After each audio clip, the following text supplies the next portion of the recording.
नमस्कार, मैं हूं वंदना पांडे और आप देख रहे हैं के न्यूज इंडिया। बुलेटिन की शुरुआत करेंगे उससे पहले हेडलाइंस।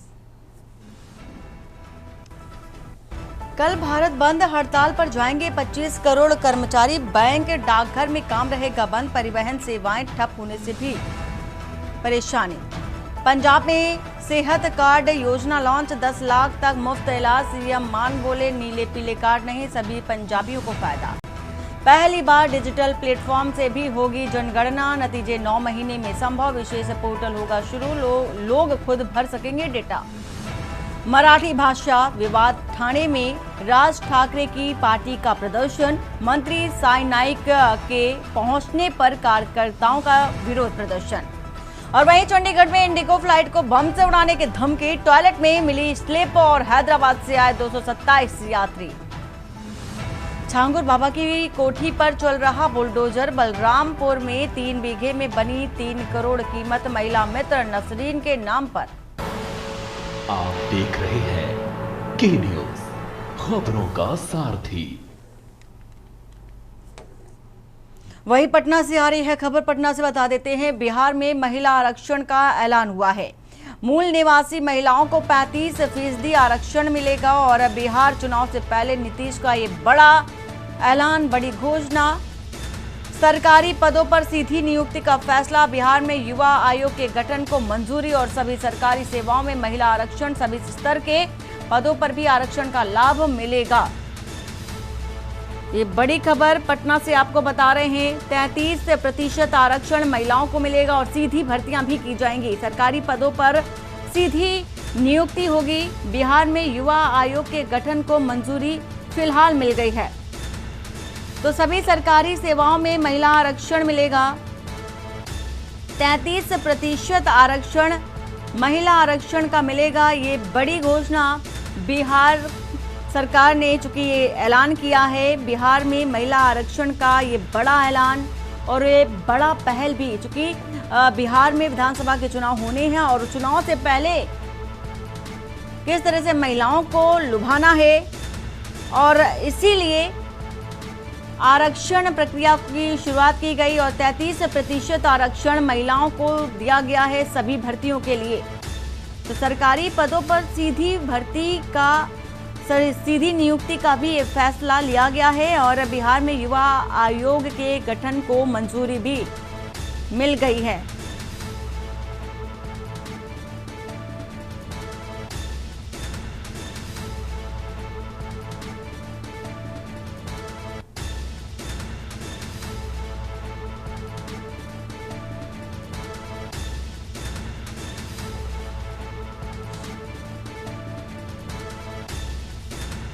तो 35% आरक्षण मिला है महिलाओं को।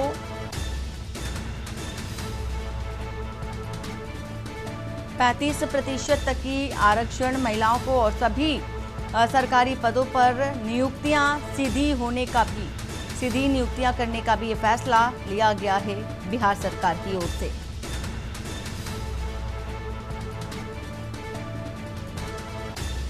तो सभी सरकारी सेवाओं में महिला आरक्षण को मंजूरी मिली है। सभी स्तर के पदों पर आरक्षण का लाभ मिलेगा। खबर सहरसा जिले से है, जहां के मध्य विद्यालय भकुआ के शिक्षक महेश लाल किसुक का हृदय गति रुकने से निधन हो गया। वहीं उनकी उम्र 56 साल की बताई जा रही है। निधन की खबर सुनते ही शिक्षकों में शोक की लहर है और उनके निधन पर स्कूल प्रांगण में बच्चों सहित शिक्षकों ने 2 मिनट का मौन धारण किया है।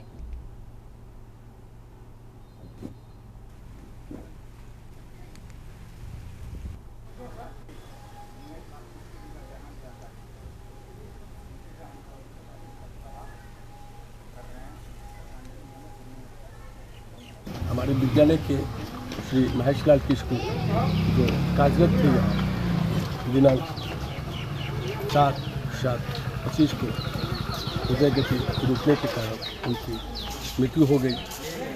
हम सभी शिक्षक मर्माहत हैं, छात्र हमारे मर्माहत हैं। हम लोगों ने आज विद्यालय परिसर में 2 मिनट का मौन धारण कर मृत शिक्षक के लिए शांति का ईश्वर से प्रार्थना।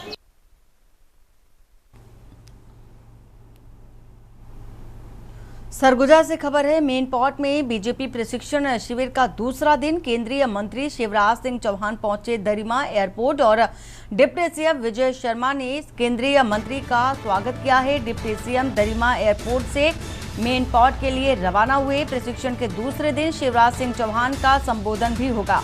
लोक व्यवहार और समय प्रबंधन पर भी संबोधन करेंगे शिवराज सिंह चौहान।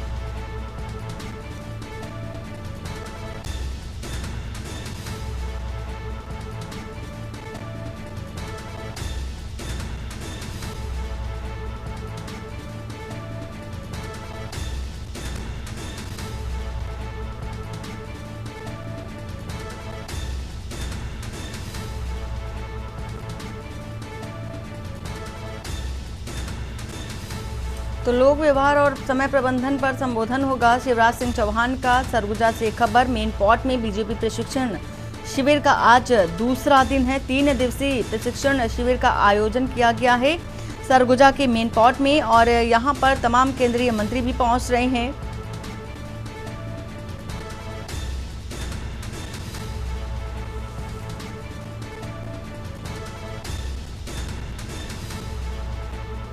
तो डिप्टी सीएम विजय शर्मा ने केंद्रीय मंत्री का स्वागत किया है। सख्ती से आपको ये खबर बताने जा रहे हैं। नाला पार करते समय युवक नदी में बह गया है। ग्राम अंडा में हादसा हुआ है। युवक की तलाश जारी है। बचाव टीम अब तक नहीं पहुंची है और ग्रामीणों में नाराजगी भी देखी जा रही है। युवक के सुखचैन वारम नाम से पहचान की गई है। मालक खरौदा थाना क्षेत्र की एक घटना है। तो सख्ती से आपको ये खबर बता रहे हैं। नाला पार करते समय युवक नदी में बह गया और ग्राम अंडा में सख्ती से ये खबर आपको बता रहे हैं। ग्राम अंडा में हादसा हुआ है।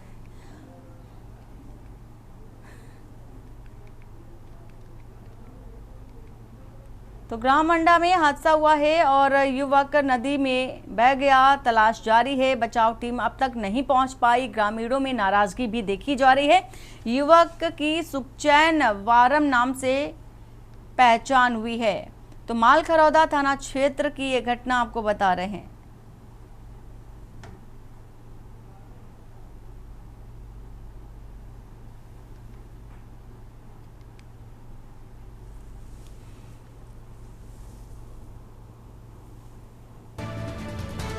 तो नाला पार करते समय युवक नदी में बह गया है। सख्ती से आपको ये तस्वीर भी दिखा रहे हैं। ग्राम अंडा में हादसा हुआ। युवक की तलाश जारी है लेकिन अभी भी जो बचाव टीम है वहां नहीं पहुंची है। ग्रामीणों में भारी आक्रोश और नाराजगी देखी जा रही है। युवक की सुखचैन वारम नाम से पहचान हुई है।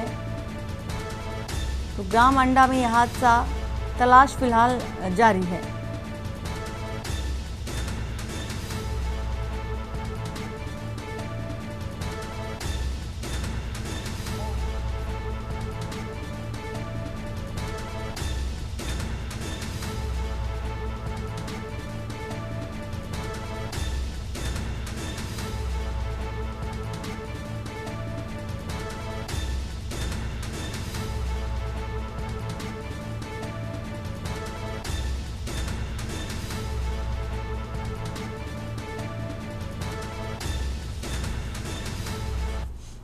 बेमेतरा से खबर। भारी बारिश पर जिला प्रशासन अलर्ट मोड में है। कलेक्टर ने सभी एसडीएम को निर्देश दिए हैं।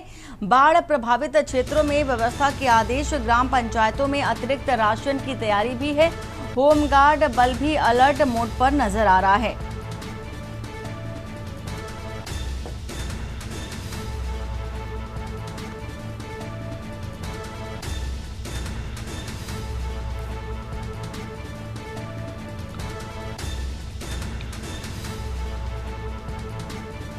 तो कलेक्टर ने सभी एसडीएम को निर्देशित किया है और वहीं बाढ़ प्रभावित क्षेत्रों में व्यवस्था के आदेश दिए हैं।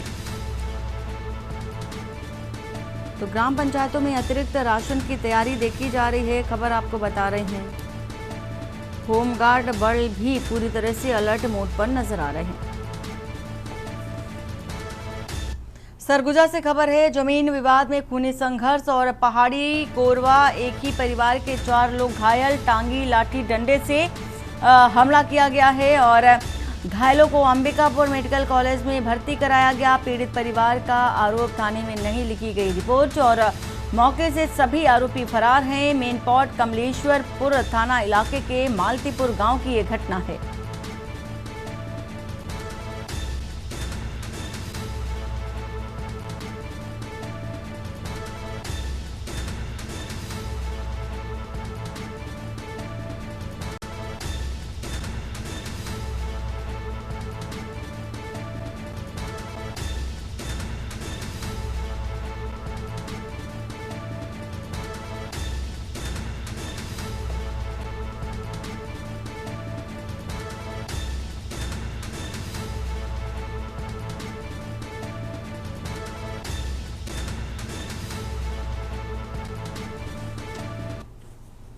सरगुजा से खबर। सवालों के घेरे में भाजपा प्रशिक्षण शिविर की व्यवस्था। गंदगी से भरे किचन का वीडियो वायरल। मुख्यमंत्री और जनप्रतिनिधियों के लिए किचन में बना खाना। जनप्रतिनिधि ने नाराज होकर खुद वायरल किया है वीडियो। प्रशिक्षण शिविर की सफाई व्यवस्था पर सवाल उठते नजर आ रहे हैं और वायरल वीडियो की पुष्टि हमारा चैनल फिलहाल नहीं करता है।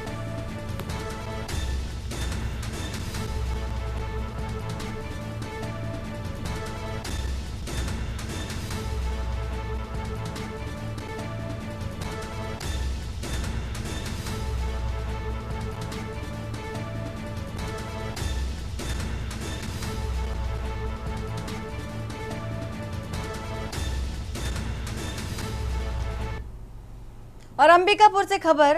केंद्रीय गृह मंत्री अमित शाह का दौरा रद्द हो गया है। भाजपा प्रशिक्षण शिविर के समापन में होना था शामिल। दौरा रद्द होने का कारण स्पष्ट नहीं हो सका है। मेनपॉट में जारी है भाजपा का 3 दिवसीय प्रशिक्षण शिविर कार्यक्रम। तो गृह मंत्री अमित शाह को भी पहुंचना था, लेकिन उनका दौरा रद्द कर दिया गया है।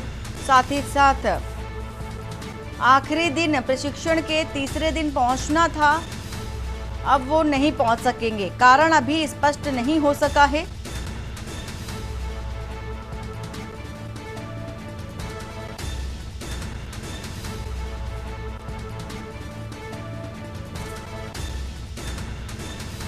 तो मेनपॉट में जारी है भाजपा का 3 दिवसीय प्रशिक्षण शिविर और ऐसे में गृह मंत्री अमित शाह को भी पहुंचना था, लेकिन अब चूंकि ये खबर आ रही है कि गृह मंत्री अमित शाह नहीं पहुंच सकेंगे, उनका दौरा रद्द हो गया है।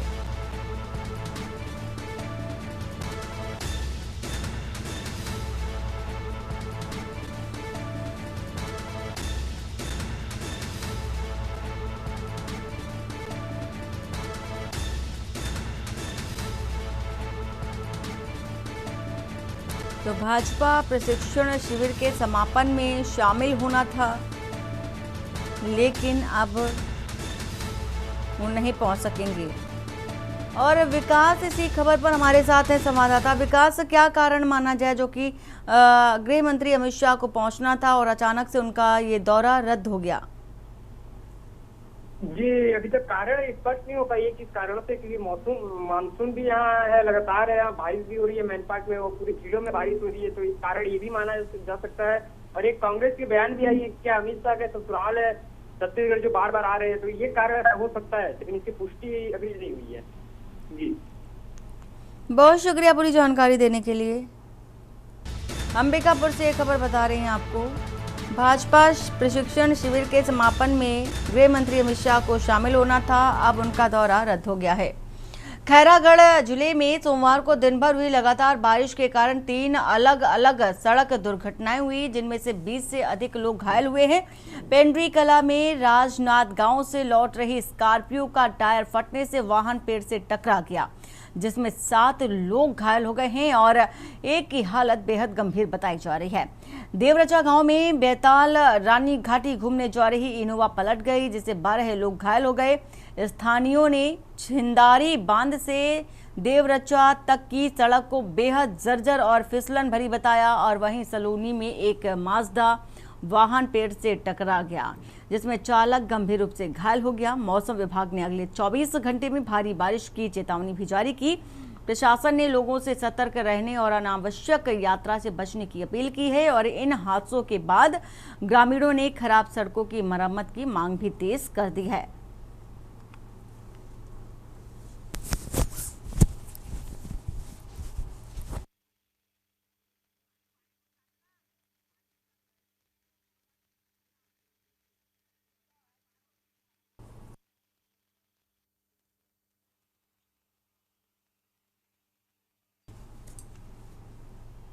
बलौदा बाजार से आपको एक खबर बता रहे हैं, जहां पर बदहाल शिक्षा व्यवस्था से स्टूडेंट में देखी जा रही है आक्रोश। और बलौदा बाजार में शिक्षा व्यवस्था बेहाल है और साथ ही साथ विद्यार्थियों को भारी समस्या का सामना करना पड़ रहा है। और सोन खान स्थित एकलव्य आदर्श विद्यालय के छात्र बिजली पानी से जुड़ी बुनियादी सुविधाओं की मांग को लेकर के आज जिला मुख्यालय की ओर रवाना हुए हैं। कसडोल प्रशासन ने छात्रों को रोकने की कोशिश की, लेकिन वे नहीं रुके। बाद में एसडीएम राम रतन दुबे ने छात्रों को कलेक्टर दीपक सोनी से मिलवाया। कलेक्टर ने गंभीरता से समस्याएं सुनकर सुविधाएं मुहैया कराने का आश्वासन दिया। इस दौरान छात्रों ने 2021 और 22 सत्र में 10वीं की परीक्षा उत्तीर्ण करने के बावजूद अब तक प्रमाण पत्र न मिलने के कारण परेशान हैं और ये गंभीर मुद्दा उठाते नजर आए हैं।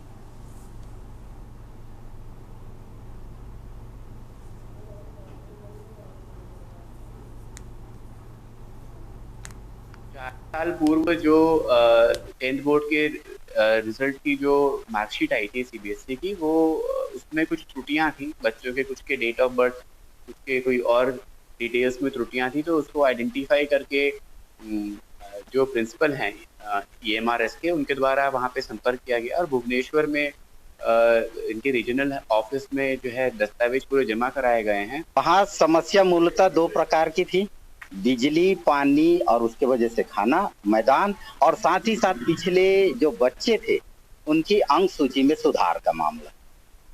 ये छोटी नहीं, ये बहुत पिछले 3-4 सालों से समस्या बनी हुई थी। उसको लेके आज बच्चे अपनी बात को आप बीती रखने के लिए यहाँ तक आए।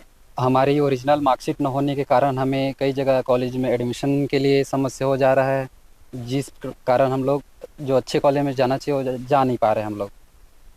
कौन सी क्लास की मार्कशीट है और कितनी परेशानियां आ रही है? 10th क्लास का मार्कशीट है। 12th क्लास का मार्कशीट तो सही है। 10th के मार्कशीट जहाँ कहीं बस भी कॉलेज में ओरिजिनल मांगते हैं तो वहाँ पर हम लोग प्रस्तुत नहीं कर पा रहे हैं। हम लोग कक्षा 12वीं पास स्टूडेंट हैं, एकलव्य आदर्श आवासीय विद्यालय के छात्र हैं। हम लोग की 10वीं कक्षा की मार्कशीट है, उसमें त्रुटि हो गई थी, जिसको सुधरवाने के लिए कलेक्टर सर से हम बात करने आए थे। कब से ये समस्या आ रही है, क्या है, कितने साल हो गए आप लोग को इससे परेशान हुए कि जो हम लोग 10वीं कक्षा 2021 और 22 में पास आउट हुए था, तब से हमारी समस्याएं हैं। और आनंद हमारे साथ इसी खबर पर है। आनंद, क्या कारण माना जाए जो हाई स्कूल की मार्कशीट इन बच्चों को नहीं मिल पा रही है और काफी परेशान भी नजर आ रहे हैं? जी, इसमें निश्चित रूप से एक जो स्कूल प्रबंधन है वहाँ उनकी लापरवाही कही जा सकती है। शिक्षा विभाग की जो लापरवाही सामने आ रही है, जिसमें कक्षा 10वीं के एकलव्य स्कूल के जो छात्र छात्रा जो थे 39 बच्चों की, जिसमें मार्कशीट अंकसूची जो होती है उसमें त्रुटियां पाई गई हैं। तो किसी बच्चों की फोटो, किसी बच्चों के नाम में, तो किसी के सरनेम में, ऐसे कई प्रकार की त्रुटियां जो है वो मार्कशीट में अंकसूची में उनको देखने को मिली है, जिसकी शिकायत लेकर बच्चे लगातार कलेक्टर साहब के पास गए हैं। ये इसकी सूचना इन लोग लगभग 7 बार इन लोगों ने शिकायत की है, ऐसा छात्रों का कहना है। और 7 बार में अभी तक कार्रवाई नहीं हुई है, लेकिन इस बार जो कलेक्टर सर के पास इन लोगों ने अपनी शिकायत लेके गए थे, तो कलेक्टर साहब ने सारे छात्रों को आश्वासन दिया है कि इस मंथ के अंत तक लगभग आप लोगों के सभी समस्याओं का निराकरण कर दिया जाएगा। आनंद, जिस तरह से देखा जा रहा है कि बहुत शुक्रिया पूरी जानकारी देने के लिए। फिलहाल ये बलौदा बाजार से आपको ये खबर बता रहे हैं। रतलाम से आ रही है खबर, जहां पर विधायक की लाश मिलने से सनसनी फैल गई है। जनप्रतिनिधि कन्हैया लाल धाकड़ की शव मिला है और 2 हफ्ते पहले हुआ था विवाद। एसपी से शिकायत की गई थी और पुलिस ने बताया एक्सीडेंट का मामला, पोस्टमार्टम से होगा मामले का खुलासा।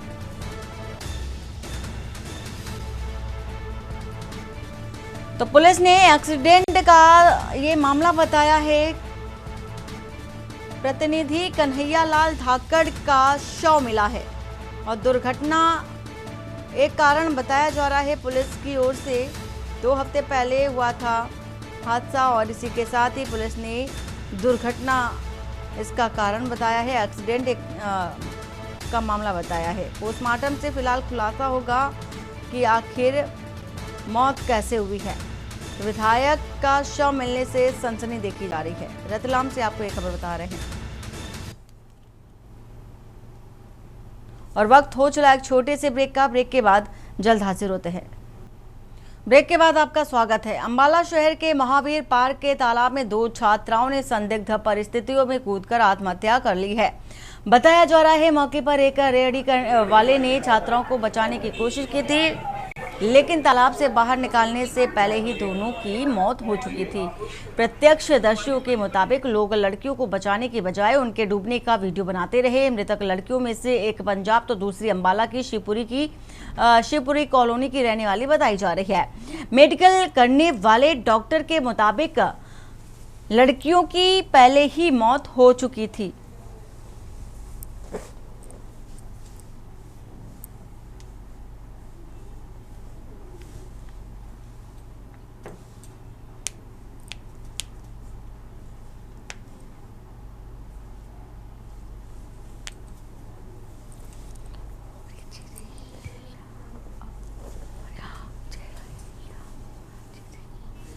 मामला ये था, सारे वीडियो बना रहे थे, हम बाद में आए तो लड़की डूब चुकी थी अंदर में, तो गहरी ज्यादा था नीचे, तो बहुत खोजे, फिर महादेव का नाम लिए, फिर जाके दोनों एक ही जगह था, फिर डुबकी लगाए तो दोनों मिले, फिर निकाले बाहर, फिर उसको दबाया तब तक तो सांस उसका जा चुकी थी। फिर बोला कि अब सिविल ले जाते हैं, अब देखो क्या होता है, तो वहां से यहाँ पे ले, फिर हम अभी बात में आए। पुलिस तो वहीं पे थे जी खड़े।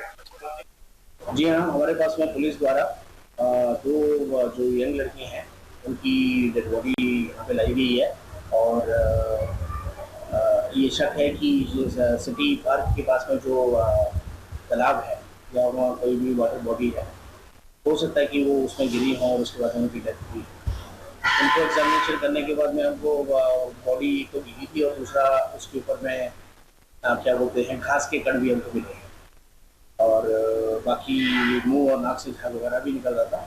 2 लड़कियों ने जो है ना, ये सिटी जो पार्क है उसमें जो तालाब है बना हुआ है, वहाँ पे 2 लड़कियों ने उसमें आत्महत्या की है। अभी तक तो यही सूचना है हमारे पास, और उनके बैग और मोबाइल बाहर रखे हुए थे, वो हमारे पुलिस के पास हैं, उनका पोस्टमार्टम करा रहे हैं। वारिसों को कोई डाउट नहीं अभी तक। तो सर कौन से स्कूल में पढ़ते थे? हार्ट्रॉन में वो कंप्यूटर का कोई कोर्स कर रहे थे। और देवघर के अंतर्राज्यीय बस अड्डे से एक दुखद घटना सामने आई। मां भवानी शंकर बस के नीचे से बस ड्राइवर आशीष यादव बांका जिले के संजा गांव निवासी का शव बरामद हुआ। बताया गया कि बस का खलासी ड्राइविंग सीख रहा था, तभी आशीष बस की चपेट में आ गया और उसकी मौत हो गई है। घटना के बाद से खलासी फरार है और पुलिस उसकी खोज में जुटी हुई है। जसीडीह थाना पुलिस ने शव को कब्जे में लेकर पोस्टमार्टम के लिए भेज दिया है और मृतक की परिजन को सूचना भी दे दी गई है, जिनके आने का इंतजार भी किया गया और पुलिस मामले की हर पहलू से जांच कर रही है। हादसे के बाद बस अड्डे में दहशत का माहौल है और पोस्टमार्टम रिपोर्ट आने के बाद ही मौत का कारण स्पष्ट हो सकेगा। पहले हमने प्रशासन को फोन किया, जसीडीह थाना प्रभारी दीपक बाबू को फोन करवाया। उसके बाद उसी का ऑनर जो है सो हमको कह रहा है कि विनय जी वहाँ पे जाइए बस स्टैंड में, मेरा ड्राइवर या किसी पे गाड़ी चढ़ गया है, फरार है, वो लोग फ़ोन नहीं उठा रहा है। हम लोग कौन नहीं उठा रहा, तो ड्राइवर और खलासी। तब तक तो यहाँ प्रशासन हम आए तो लगले हमारे साथ प्रशासन आ गए। वही देख रहे हैं कि गाड़ी चढ़ा हुआ हाथ तो छिला हुआ है इनका। और आगे का जानकारी हम लोगों को नहीं है। ये कौन था, क्या नाम था, कुछ नाम पता है? कुछ नहीं, हम लोग नहीं जानते हैं इसको। गाड़ी जानते हैं भवानी शंकर यहाँ से चलता है, ये जानते हैं। अच्छा, लेकिन ड्राइवर खलासी के बारे में हम लोग को जानकारी और गिरिडीह जिले के मुफस्सिल थाना क्षेत्र के सिमरिया दौड़ा में दो पक्षों के बीच जमकर लड़ाई हो गई। एक युवक पर धारदार हथियार से जानलेवा हमला किया गया और इस घटना में युवक की गले की नस कट गई। युवक को इलाज के लिए सदर अस्पताल लाया गया, जहां प्राथमिक उपचार के बाद उसकी गंभीर स्थिति को देखते हुए धनबाद रेफर कर दिया गया। इस घटना को लेकर जानकारी देते हुए घायल युवक के बड़े भाई मोहम्मद सद्दाम ने कहा कि पुरानी आपसी रंजिश को लेकर के झगड़ा चल रहा था और इसी बीच एक व्यक्ति ने धारदार हथियार से उनके गर्दन पर हमला कर दिया और हमारा भाई गंभीर रूप से घायल हो गया। उन्होंने बताया कि लड़ाई उनके गोदिया और दूसरे लोगों के बीच चल रही थी। अचानक उनके भाई के ऊपर गर्दन पर हमला कर दिया गया और इस घटना की सूचना मिलने के बाद मुफस्सिल थाना पुलिस की टीम मौके पर पहुंची। घटना की जानकारी लेने के बाद मामले की छानबीन भी की जा रही है।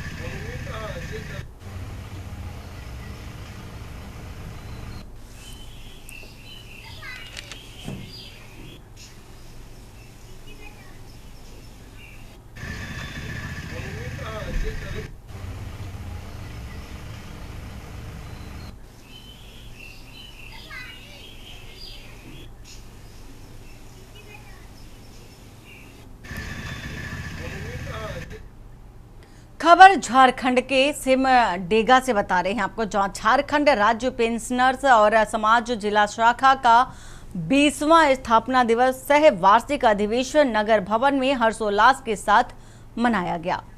कार्यक्रम में उपायुक्त श्रीमती कंचन सिंह और मुख्य अतिथि और पुलिस अधीक्षक MRC विशिष्ट अतिथि के रूप में शामिल हुए। दीप प्रज्वलन और पारंपरिक स्वागत नृत्य के साथ समारोह का शुभारंभ हुआ। अध्यक्ष इग्नेश तिर्की और सचिव राम कैलाश राम ने पेंशनर्स की समस्याएं सुनी और संगठन की संरचना पर भी प्रकाश डाला। उन्होंने बताया कि जिले में 6000 से अधिक पेंशनर विभिन्न माध्यमों से पेंशन प्राप्त कर रहे हैं और बैंक प्रक्रियाओं में जटिलताएं अब भी चुनौती बनी हुई हैं। उपायुक्त ने नागपुरी में जोहार कहकर सभी का अभिवादन किया और पेंशनर के योगदान को भी सराहा है। उन्होंने साइबर ठगी और दलालों से सतर्क रहने की सलाह दी और प्रशासनिक सहयोग का भरोसा दिलाया। पुलिस अधीक्षक ने पेंशनर समाज से रिटायर्ड लोगों को आर्थिक सुरक्षा के प्रति जागरूक करने की भी अपील की है। कार्यक्रम के अंत में वरिष्ठ पेंशनर्स को शॉल उड़ाकर सम्मानित किया गया। साथ ही जन कल्याणकारी योजनाओं की जानकारी आमजन तक पहुंचाने की अपील भी की गई है।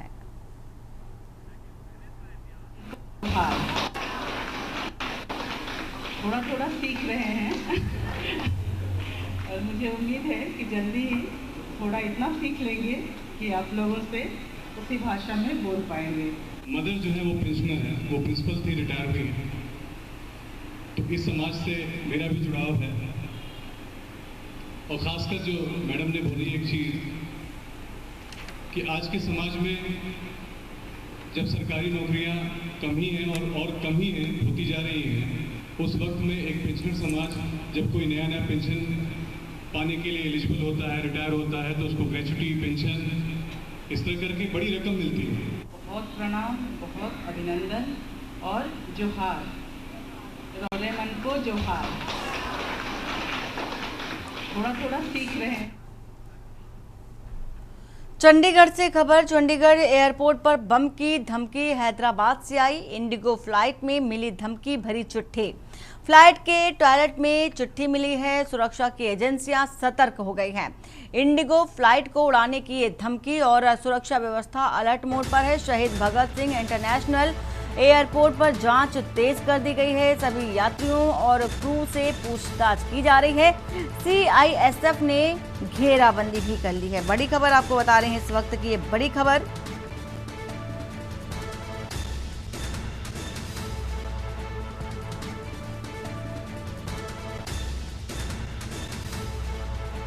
तो फ्लाइट के टॉयलेट में चिट्ठी एक मिली है। सुरक्षा एजेंसियां सतर्क मोड पर नजर आ रही हैं। इंडिगो फ्लाइट को उड़ाने की धमकी से सुरक्षा व्यवस्था चाक चौबंद कर दी गई है। शहीद भगत सिंह इंटरनेशनल एयरपोर्ट पर जांच और भी ज्यादा तेज कर दी गई है।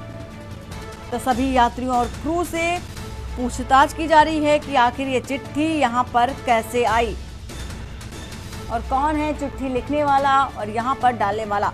हैदराबाद से आई इंडिगो फ्लाइट में धमकी भरी चिट्ठी मिली है और ये कौन है जिसने धमकी भरी चिट्ठी यहां पर डाली है और फ्लाइट के टॉयलेट में धमकी भरी चिट्ठी मिली है। इंडिगो फ्लाइट को उड़ाने की ये धमकी और धमकी मिलने के बाद सुरक्षा व्यवस्था पूरी तरह से चाक चौबंद कर दी गई है और भी ज्यादा बढ़ा दी गई है। तो इंडिगो फ्लाइट को उड़ाने की ये धमकी है। सुरक्षा पूरी तरह से अलर्ट मोड पर जो अधिकारी हैं वो नजर आ रहे हैं। शहीद भगत सिंह इंटरनेशनल एयरपोर्ट में एक चिट्ठी मिली है। सभी यात्रियों और क्रू से पूछताछ की जा रही है। सीआईएसएफ भी जांच पड़ताल कर रही है। चंडीगढ़ एयरपोर्ट पर बम से उड़ाने की ये धमकी, बड़ी खबर इस वक्त की आपको बता रहे हैं। हैदराबाद से आई इंडिगो फ्लाइट में एक चिट्ठी बरामद हुई है और चिट्ठी किसने भेजी है, चिट्ठी किसने लिखी है और वहां तक पहुंचाई किसने है, ये तमाम जो सवाल उठ रहे हैं ये अभी भी सस्पेंस बना हुआ है। फिलहाल सवाल ये है कि बम से उड़ाने की धमकी देने वाला आखिर कौन है।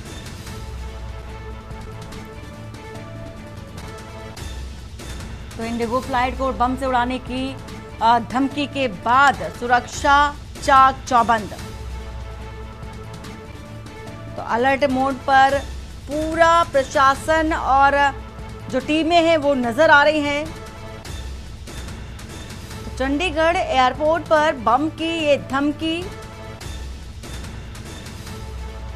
हैदराबाद से आई इंडिगो फ्लाइट में बम से उड़ाने की ये धमकी, फ्लाइट के टॉयलेट में चिट्ठी मिली। सुरक्षा एजेंसियां सतर्क मोड पर है। खबर अंबाला से, जहां हरियाणा के कैबिनेट मंत्री अनिल विज ने अंबाला कैंट के लोगों को इधर उधर भटकना ना पड़े, इसलिए उन्होंने एक ही छत के नीचे सभी सरकारी कार्यालय बना दिए हैं और मिनी सचिवालय बनाकर ये सुविधाएं भी दी हैं और लोग काफी खुश भी नजर आ रहे हैं। लेकिन उसके रखरखाव में प्रशासन फेल नजर आया। लोगों का कहना है कि यहाँ पर बहुत ही गंदगी है, साथ ही बदबू भी आती है। उन्होंने प्रशासन से भी ये गुहार लगाई कि इस व्यवस्था को ठीक कराया जाए। ऐसा नहीं है कि यहाँ पर कोई अधिकारी नहीं आता, बल्कि अंबाला कैंट के एसडीएम और डीएसपी कार्यालय भी हैं, उसके बावजूद भी इतनी गंदगी देखने को मिल रही है। ये जानने के लिए जब एसडीएम विनेश से बातचीत की गई तो उनका कहना है कि ये मामला अभी उनके संज्ञान में आया है, इसके लिए यहाँ पर जल्दी व्यवस्था ठीक कराई जाएगी। उन्होंने कहा कि इसमें संबंधित अधिकारियों से भी पूछताछ की जाएगी, बात की जाएगी और पता चला है कि सीवरेज का पानी भी वहां पर आता है जो जल्दी ठीक करवा दिया जाएगा।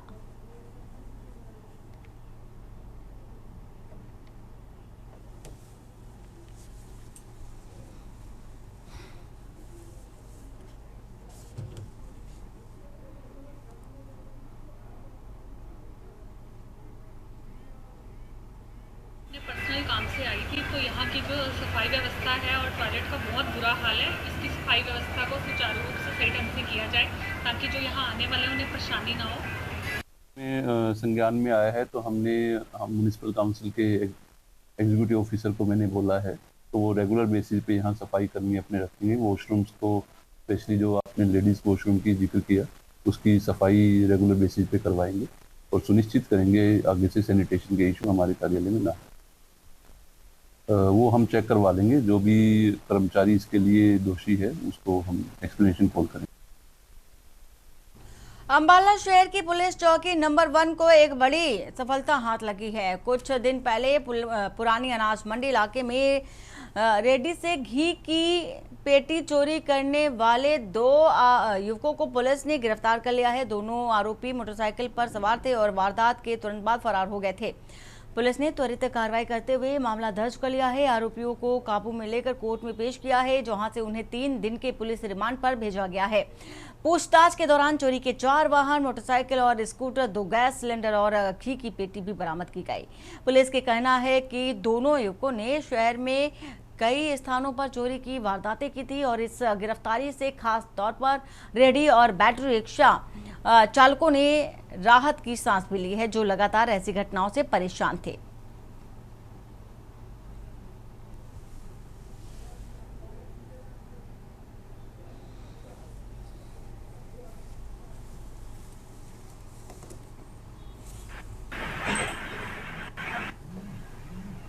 वो अपना दो लड़के हैं, ये चोरी की मोटरसाइकिल लेते थे, हम एक्टिवा लेके दुकानों के आगे रखा होता है जैसे सामान सभी दुकानों के आगे, वो चुपचाप से उठाकर भाग जाना।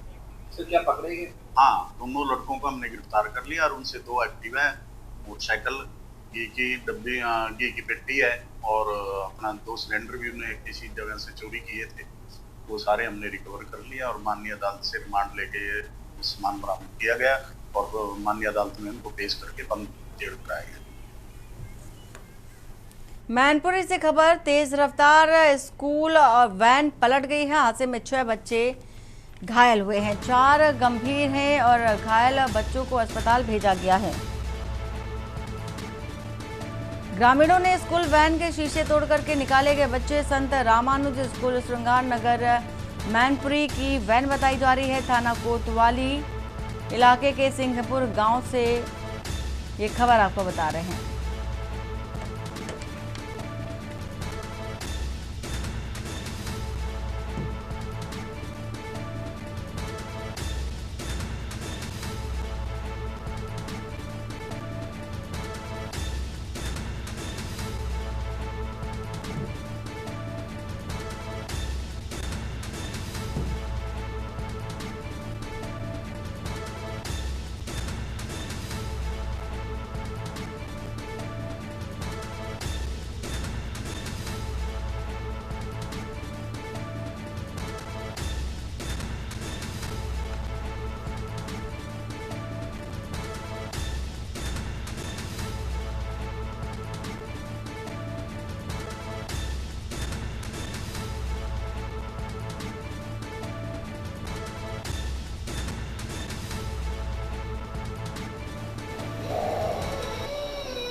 हम लोग ऊसर में थे, लेटर करने आए थे, गाड़ी इधर से जा रही थी और मैंने लोगों ने जैसे देखी ये गाड़ी पलटी हुई देखी तो मैं लोगों ने भज दिया और जब गाड़ी स्लो हुई और ड्राइवर ने उतर के गाड़ी पे भाग दिया।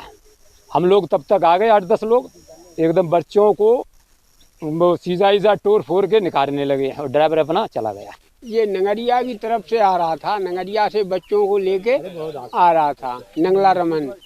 तो यहाँ पे हम लोगों ने देखा एकदम बहुत तेजी की आवाज़ हुई, धड़ाका, और ये गाड़ी पलट गई। तो वहाँ से हम लोग और गांव के काफ़ी लोग एकदम दौड़ पड़े तो बच्चों को निकाल लिया।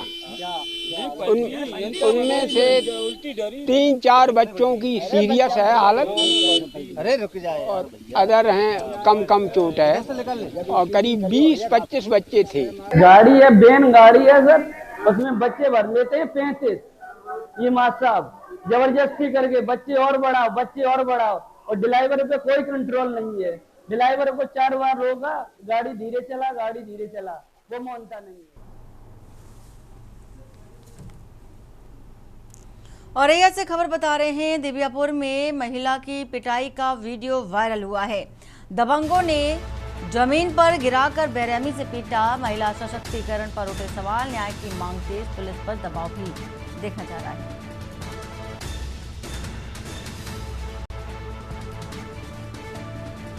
तो महिला को दबंगों ने पीटा है, वीडियो भी दिखा रहे हैं आपको, सीसीटीवी का ये वीडियो। न्याय की मांग तेज हो गई है, महिला सशक्तिकरण पर भी सवाल उठने शुरू हो गए हैं।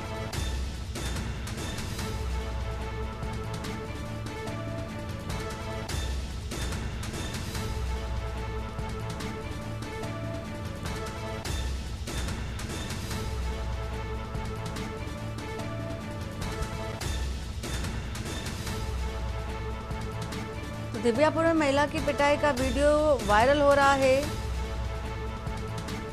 और दबंगों ने जमीन पर गिराकर महिला को बेरहमी के साथ पीटा है। तस्वीर दिखा रहे हैं आपको, दिव्यापुर से महिला सशक्तिकरण को लेकर के भी अब गंभीर सवाल उठने शुरू हो गए हैं।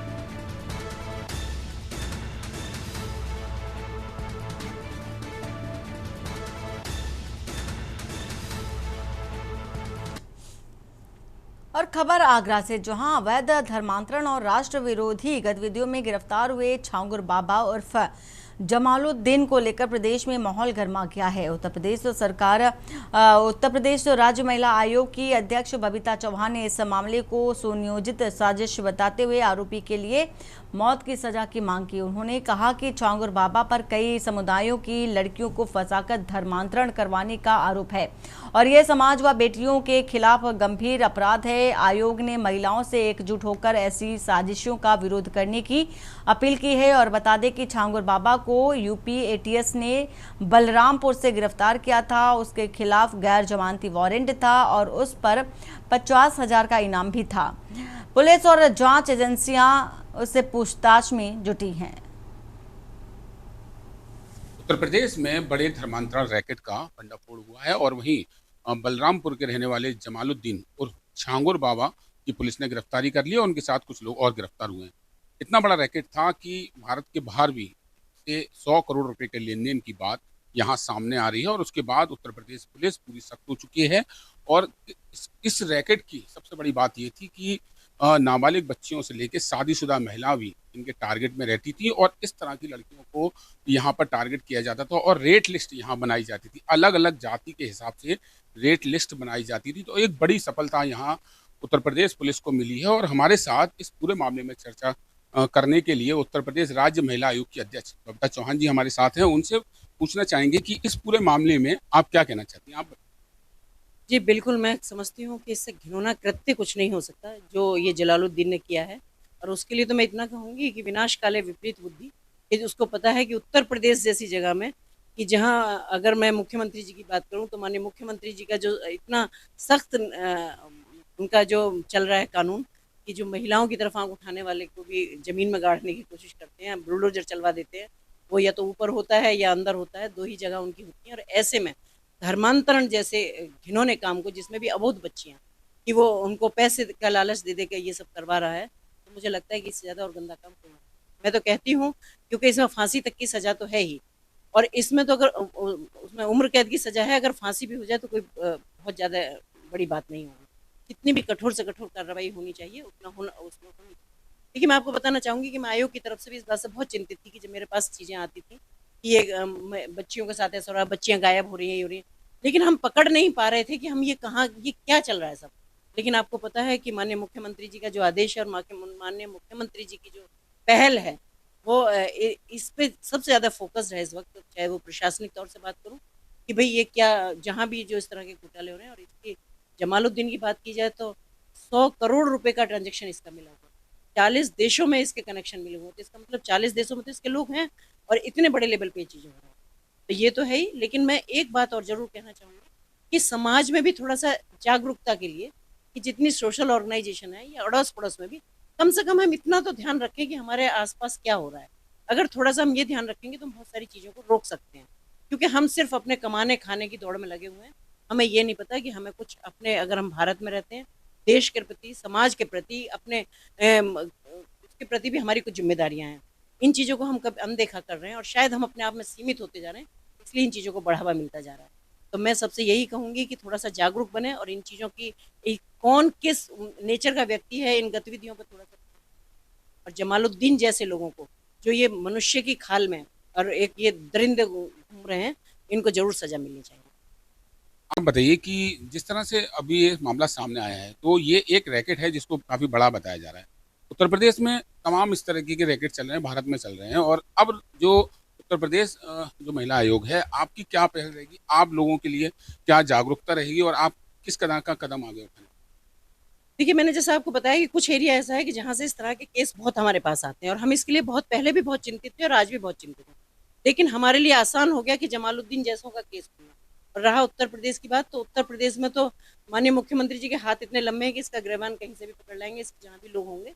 तो मैं तो सिर्फ यही कहना चाहती हूँ, और हमने तो अपने आयोग में पहले से कहा हुआ है कि जहाँ भी हमारी जाती, हमारी कुछ गोष्ठी होती है अवेयरनेस पे, और जहाँ भी कुछ इस तरह की चीज़ें जिन जिन जिलों से हम आती है, जैसे मैं बताऊँ कि आपको पूर्वांचल के बहुत जिले ऐसे हैं जहाँ आए दिन बहुत लड़कियाँ गायब होती हैं, और वो धर्मांतरण की बात आती है। बहुत सारी जगह ऐसा भी हुआ है कि जहाँ हमने कि भाई ये सब चीज़ें ना हो। तो हमारा प्रयास तो यही है कि कैसे कैसे हम अवेयरनेस कर सकते हैं, कैसे जो इस तरह के जो जालिम बैठे हुए हैं, जो कहते हैं कि वो मनुष्य की खाल ओढ़ के जो भेड़िए बैठे हुए हैं, इनको हम कैसे पहचान पाएँ। क्योंकि अब हमें थोड़ा थोड़ा रास्ता मिल गया, मतलब कि हमें पता चल गया कि किस लेवल पे ये काम है। तो मुझे लगता है कि उनके गिरबान तक पहुँचने तक, उन तक पहुँचने तक बहुत ही आसानी। तो हमारा महिला आयोग इसके लिए बिल्कुल एकदम हाँ बिल्कुल एकजुट तो है ही है, दृढ़ निश्चय भी है कि हम इस पे जरूर काम करें। साफ तौर से प्रतिक्रिया देखी जा सकती है और जो बबीता चौहान है बिल्कुल साफ नाराजगी देखी जा रही है, और ऐसे जो जमालुद्दीन जैसे जो आरोपी हैं उनको फांसी की सजा तक होनी चाहिए, क्योंकि इन्होंने इतना जो घिनौना कृत्य किया है। और देखने वाली बात ये होगी कि अब जो लोग फरार हैं वो उनकी गिरफ्तारी कब तक हो पाएगी, और जो जमालुद्दीन है इसके तार कहाँ कहाँ फैले हुए ये आगे की जांच में पता चल पाएगा। अजेंद्र चौहान, के न्यूज़, आगरा।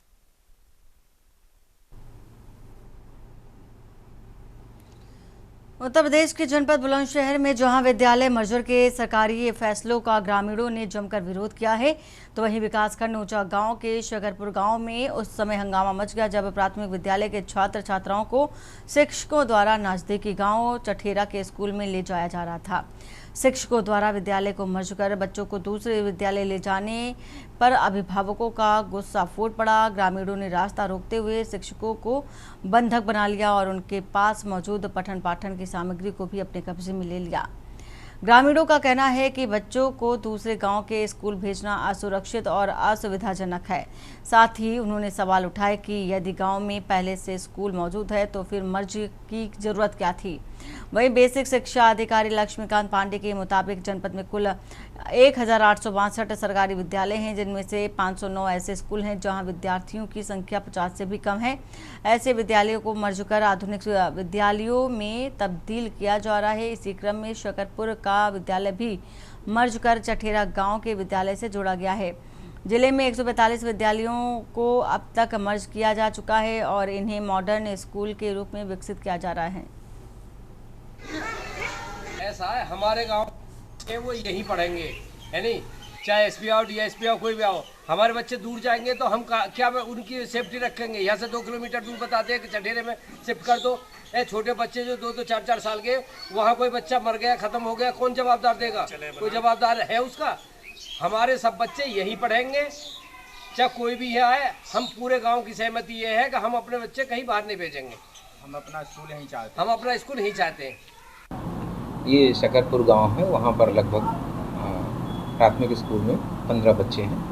उनको पास के लगभग 1 किलोमीटर के स्कूल चठेरा में किया गया है, जो हमारा एक तरह से मॉडल स्कूल है, बहुत अच्छा स्कूल बना हुआ है। वहाँ हमारे डीओ साहब और वीडियो साहब गए हैं, गाँव वालों से वो बात कर रहे हैं। उनको समझा बुझा करके हम मामले को यूपी सरकार के फैसले के खिलाफ लगातार कहीं ना कहीं अभिभावकों में काफ़ी विरोध देखने को मिल रहा है। इस वक्त मैं मौजूद हूँ यूपी के जनपद बुलंदशहर के ऊंचा गांव ब्लॉक क्षेत्र के शकरपुर गांव में। अगर बात करते हैं शकरपुर गांव के प्राथमिक विद्यालय की, जहां सरकार के द्वारा स्कूलों को विलय कर दिया गया था, उसी को लेकर अगर आज बात की है, शकरपुर प्राथमिक विद्यालय के जो अध्यापक हैं छात्र छात्राओं को चढ़ेरा गांव में लेके जा रहे थे। जो सरकार के द्वारा जिस तरह से जो स्कूलों को मर्ज किया गया है, उसको लेकर कहीं ना कहीं जिस तरह से जो छात्र छात्राओं को लेकर जो मासूम छात्र बच्चे हैं उनको लेकर प्राथमिक विद्यालय शकरपुर से जब बच्चों को लेकर जाया जा रहा था, उसी दौरान अभिभावकों को जैसे ही पता पड़ी तो अभिभावकों ने स्कूल का घेराव कर लिया। और स्कूल के घेराव करने के साथ साथ अगर बात की जाए तो उन्होंने ये कहा कि हमारे बच्चे यहीं पढ़ेंगे, चाहे कोई भी अधिकारी आए, कोई नेता आए, लेकिन हम दूसरी जगह अपने बच्चों को नहीं भेजेंगे। क्योंकि लगातार इससे कहीं ना कहीं जो बच्चों के जो पेरेंट्स हैं, बच्चों के जो अभिभावक हैं, उनमें कहीं ना कहीं काफ़ी नाराज़गी देखने को मिल रही है। क्योंकि सरकार के जो फैसले के खिलाफ जो लगातार लोगों में कहीं ना कहीं आक्रोश है। अब देखना यह होगा कि जो लोगों ने जिस तरह से जो अध्यापकों को की बात करें, जो पढ़ाई की जो सामग्री है उसकी अगर बात करें, उसी को जो ग्रामीणों ने उसको लेकर अपने कब्जे में ले लिया, जब्त कर लिया है। अब देखना यह होगा कि जो अच्छे अधिकारी शिक्षा विभाग के क्या मौके पर पहुंचते हैं या नहीं पहुंचते। लेकिन अगर फिलहाल की अगर बात करें तो फिलहाल कहीं ना कहीं ग्रामीणों में भारी आक्रोश है। ग्रामीणों का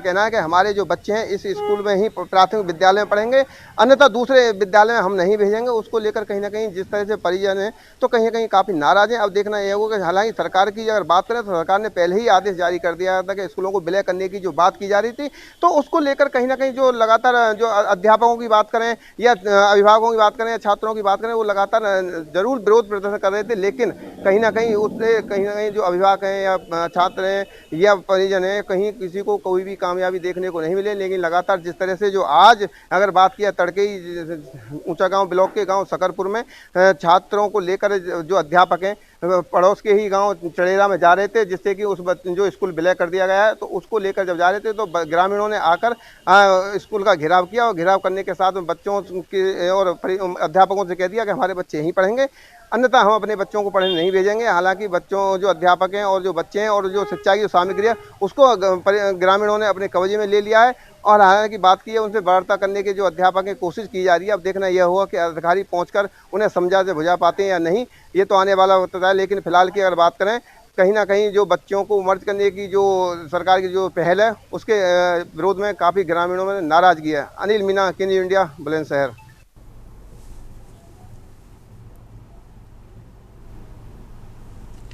और बुलेटिन फिलहाल इतना ही। बाकी की खबरों के लिए बने रहिए आप के न्यूज़ इंडिया के साथ। नमस्कार।